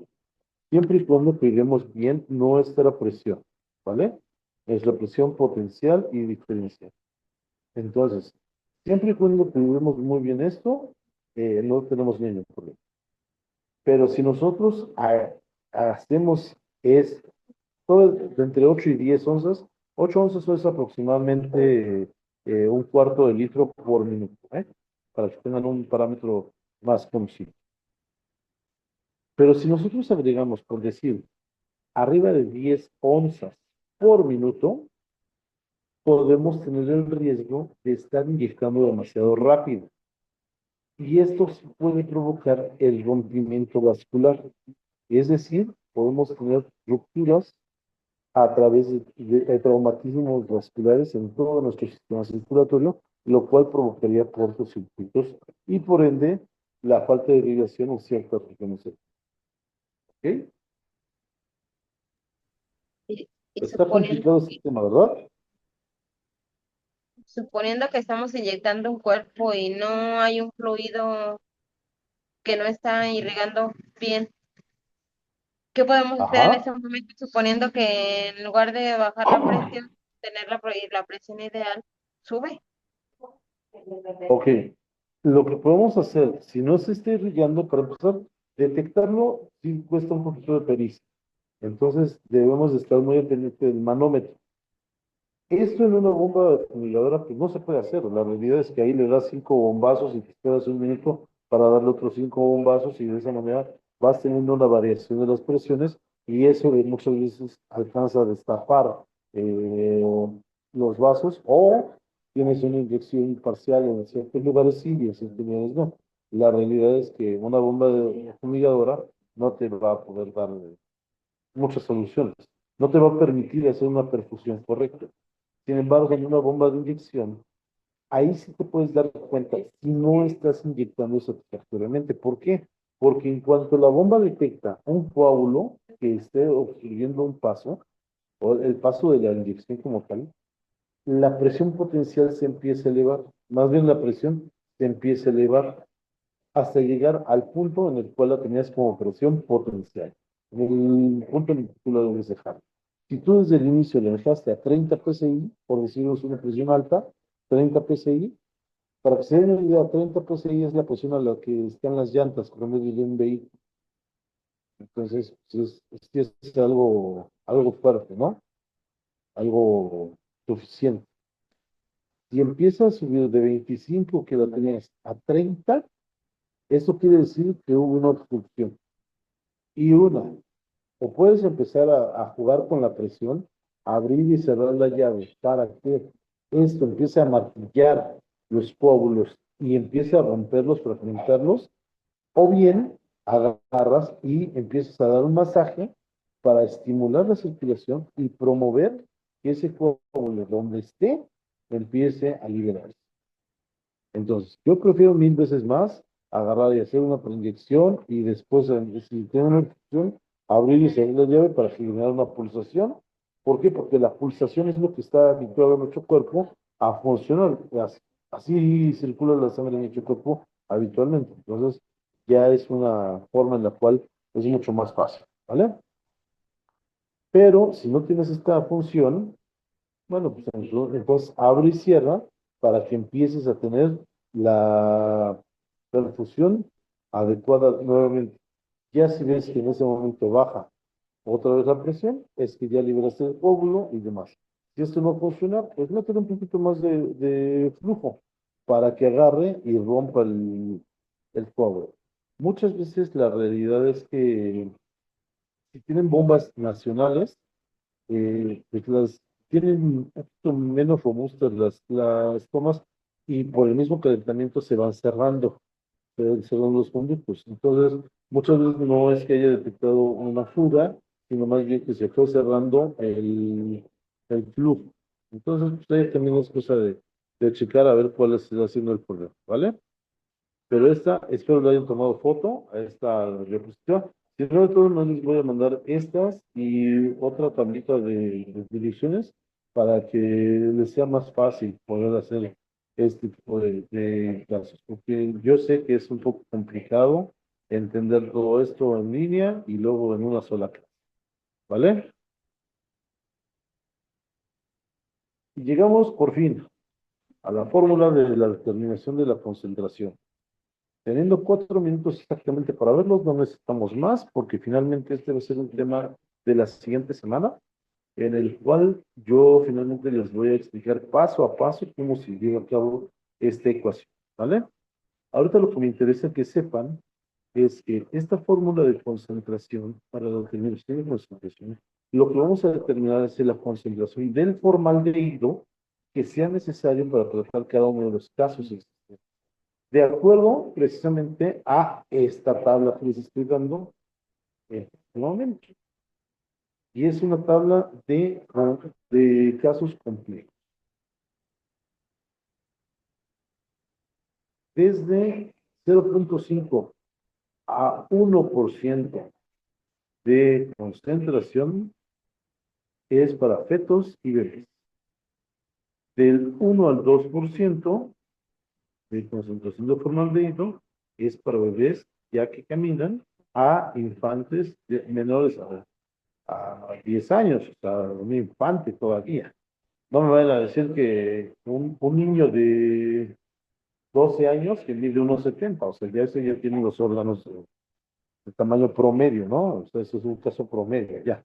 Y lo cual sería una concentración entre el 2 y el 3%. Estoy hablando de concentración total, ¿eh? O sea, ya una vez que yo ya preparé mi solución con la cantidad de fluido total que le voy a meter. Un caso, ya con complicaciones, estoy hablando de un caso con anesarca, un caso con un choque séptico, un caso con una acidosis metabólica o cosas por el estilo. Ya estoy hablando de un caso con complicaciones, estoy hablando de una concentración mínima del 3 y hasta el 4%, siendo el 4% el límite de la astringencia. Es decir, por arriba del 4% ya vamos a tener una deshidratación mayor del cuerpo, ¿vale? Entonces ahí tenemos que tomar en cuenta que ya por encima del 4% ya es porque tenemos un caso con descomposición. Ya podemos estar atravesando un periodo cromático, que sería entre el 4 y el 6%, un periodo enfisematoso entre el 6 y el 8%, o bien un periodo cualitativo en el cual tendríamos forzosamente que ver, incluso valorar si es viable o ya no es viable la preservación, entre el 8 y el 10%. Normalmente un caso de lisis, ya el formaldehído ya no es un factor determinante. Ahí realmente el formaldehído lo usamos como vehículo de un vehículo excipiente, pero realmente ahí para el tratamiento de la lisis ya necesitamos otro tipo de alcoholes, normalmente como fenoles, o bien incluso podemos usar un glutaraldehído, pero ya como tal el formaldehído, que su función principal del formaldehído, ¿cuál es? Preservar las proteínas. Y ya en este tipo de condiciones ya las proteínas han sido degradadas casi en su totalidad.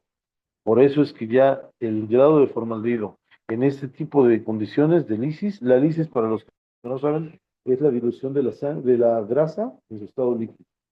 Es cuando tenemos en un caso de un periodo cualitativo el llamado lago putrílago, ¿vale? En esos casos sí es muy difícil tener una restauración del cuerpo, un retroceso de la descomposición, ¿vale? Ojo, esto es nada más referente a la concentración, pero evidentemente ya les había explicado el día de ayer que pues en muchos casos, pues esto es muy relacionado con el peso de la persona. Si la persona pesa entre 22 a 25 kilogramos, pues evidentemente, nada más con un galón de solución sería más que suficiente. Si tiene un peso entre los 44 y los 50 kilos, quizás sea necesario 2 galones de solución. Si tiene un peso entre los 66 y los 75 kilos, es necesario colocarle más solución, quizá unos 3 galones. y así consecutivamente de acuerdo a este patrón. Esto es una relación de peso. Por cada 22 a 25 kilogramos de peso vamos a agregar un galón de solución, ¿vale? Y lo que vamos a hacer es propiamente con esta formulita que dice aquí, C por B es igual a C' por V', es con lo que vamos a empezar a cuantificar qué cantidad de formaldehído vamos a usar para cada uno de los casos, ¿vale? ¿Está complicado? Ujú. ¿Mandé? ¿Se ve complicado o no? Un poquito. No, profe, nada más es ponerle atención a los de qué se tratan los casos. Ok. Entonces, para los que se les haga un poquito complicado, pues les tengo una sorpresa. Ya no se compliquen. Busquen esta aplicación en Google. eh, ya antes la tenían en Play Store y en iOS, pero ahorita ya nada más está, creo que de libre acceso en Google. Se llama EmbalmCalc. Es una calculadora para embalsamamiento, la cual nos va a permitir tomar todos estos factores y cuantificarlos, ¿vale? Entonces, la próxima clase, ya es en casos difíciles, les voy a enseñar bien cómo se trata esto, porque necesitamos empezar a tomar todos estos datos, los que tengan la oportunidad de descargarla, perfecto, va a ser muchísimo mejor. Si ya la tienen descargada, no la pierdan. Pero si no, descárguenla directamente de Google, así se llama como está aquí en morado, en Balcalc. Esa la vamos a utilizar para sacar diferentes tipos de concentraciones de formaldehído directamente para el tratamiento de casos. Y vamos a ver qué tipo de casos vamos a poder cuantificar, cómo llegar a hacer estos procedimientos. Obviamente vamos a explicar paso a paso. Aquí se me movió un poquito la diapositiva, pero bueno, finalmente cómo hacemos los despejes de una manera sencilla. Obviamente les tengo que explicar cómo debe hacerse, pero es poco a poco. Ustedes no se estresen de más. Necesito que entiendan. Esto lo van a hacer quizá una vez o dos veces, No dependiendo las de puedo con qué las solución estén trabajando. diapositivas, Mándeme. no las puedo pasar las diapositivas despacito para mientras irlas entrenando. Ah, ok. No te preocupes, claro que sí me regreso. Pero es que estas ya, o sea, las vamos a ir desarrollando propiamente en el, ¿cómo se llama? Dentro de la clase de la próxima semana. Entonces, ahí, por eso es que no les iba a dar mucho aquí el caso. De hecho, esta va a ser para que empiecen a trabajar con una concentración en wireless para un caso con descomposición y demás. ¿Vale? Van a haber nuevas fórmulas, nuevos puntos de trabajo. Ah, esta creo que fue para un caso específico que me pidieron de Oaxaca. Ese sí es ya como series. ¿Cómo se va a llevar a cabo este tipo de concentración para una restauración facial? ¿Y cómo se haría en ciertas condiciones cuando no tenemos, por ejemplo, químicos de propósito especial? ¿Vale? Lo más importante que sí quiero que tomen fotografía incluso es a la tablita esta que les di, ¿eh? Ah, está. Ahí está. Esta sí es bien importante porque necesitan saber a qué concentración se trata cada uno de los padecimientos más comunes. Esta sí, por favor, estudienla, chequenla y cualquier duda, pues yo voy a estar ahí al pendiente, ¿vale?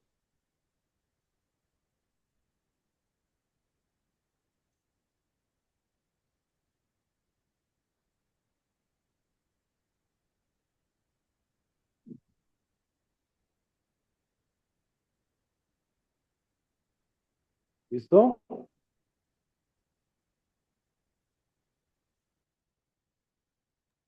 Sí, gracias, profe. Ok.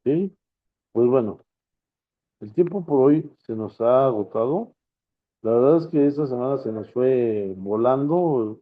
A mí se me hizo muy poco el tiempo, pero espero se han quedado con algunos conceptos básicos. Como les dije en algún momento, no me interesa que se aprendan todo de golpe. Me interesa que vayan creciendo poco a poco, porque la práctica es lo que les va a ir generando que tengan mejores expectativas y que tengan una mejor metodología de trabajo.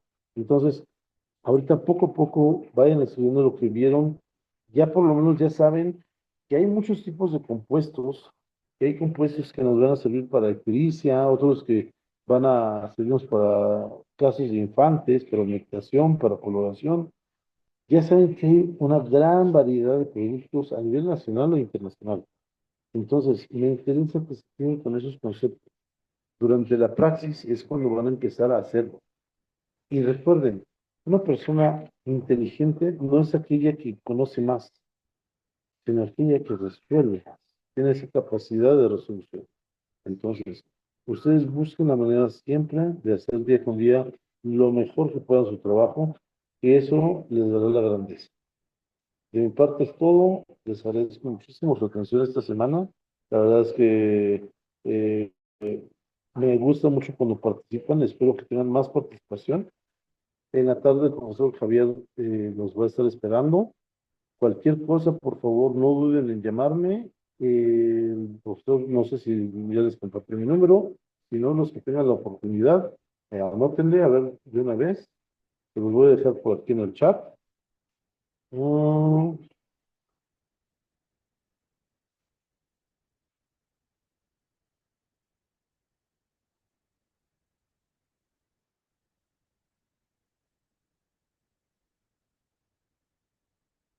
ok. Y cualquier cosa estoy para ayudarles y servirles. ¿Vale? ¿Ya lo Sí, muchas anotaron? gracias. Ok. Tenemos por ahí una página también donde me pueden contactar. Ahí lo que necesiten. Siempre vamos a estar al pendiente. Nosotros colaboramos mucho con Serie. Y entonces, finalmente ahí van viendo muchas de las cosas que vamos haciendo en los cursos, tanto de arte restaurativo como los cursos de embalsamamiento y demás. Entonces ahí se pueden dar cosas, cuenta de todo esto. Se pueden seguir la página, se llama Adonai, Servicios de Diseño Funerarios, y ahí vamos a estar al pendiente de cualquier dudas y aclaraciones. De mi parte, el día de hoy es todo. Muchísimas gracias por su atención. Les agradezco su tiempo, paciencia. Les pido por favor que no se desesperen. Llévensela con calma. La vida es una, pero es suficiente si la saben vivir bien. Cuídense mucho y nos vemos la próxima. Bye bye. Muchas gracias a usted, profe. Muchas Gracias, gracias hasta por su luego. paciencia. Que estén muy bien. No, para mí es un Eh, gusto y un privilegio estar con ustedes. Bonita tarde, bonito fin de semana. Gracias, igualmente. Profe, una pregunta. ¿La próxima Dime. semana lo volveremos a ver o esta fue la única semana que estaremos con usted? No, no, no, la No. próxima semana, de hecho, les voy a dar yo también casos difíciles y dentro de casos difíciles les voy a dar una probadita de arte restaurativo, porque digo, no se puede todo, pero finalmente les voy a dar ahí algo, unos conceptos básicos y nos vemos la próxima semana. El horario lo definirá ahí ese día, pero nos vemos la próxima semana, ¿vale? Le agradezco mucho, profe. Muchas gracias. Adiós. Hasta luego.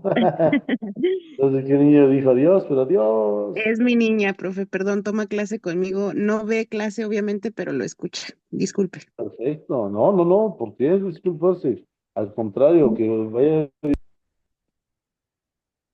Muchas gracias. Que tenga bonito día. Gracias, gracias, igualmente.